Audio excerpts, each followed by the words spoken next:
Hey guys, what's up? Welcome back to Multitalented. I'm the mechanic, and today I'm going to be making a science experiment that is called the Frankenstein hand. I'm sorry we haven't made a YouTube video in a long time. We had like a long break and now we're back. So here are the ingredients. We'll need this small cup, some vinegar, a latex glove. Do not wear this. This is going to be for these science experiments.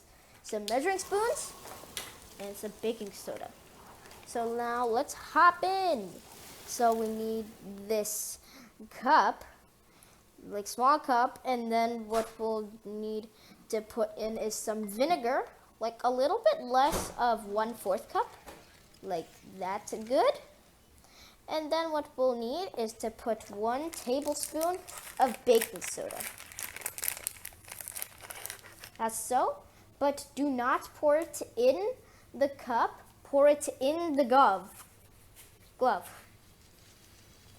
And then what we'll need is to put the glove on top of the like glass cup, whatever.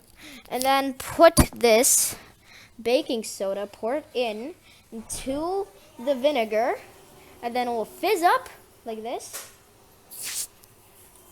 And then, eventually, if you have enough baking soda, it should pop up. As you can see right now, I have some air, but not enough air. Oh, wait. And there it is. I have enough. And hold where you put on the gloves so it does not pop out. And then so then it'll look like this after when the fizzing is over.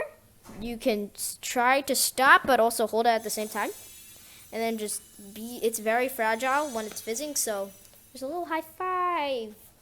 Yeah, and you can do whatever this is. And let me explain how this is working. So when the vinegar and the baking soda are reacting, they're making carbon dioxide gas, and then there's not enough room, so then there's spreading more carbon dioxide gas in, which is in the glove. So then it fills it up with carbon dioxide gas. But if you take even the smallest hole off, it falls because all of the carbon dioxide gas falls off. And that is going to wrap it off for this video. I hope you liked and enjoyed. Please subscribe, leave a like, and turn on that notification bell. Well then, bye!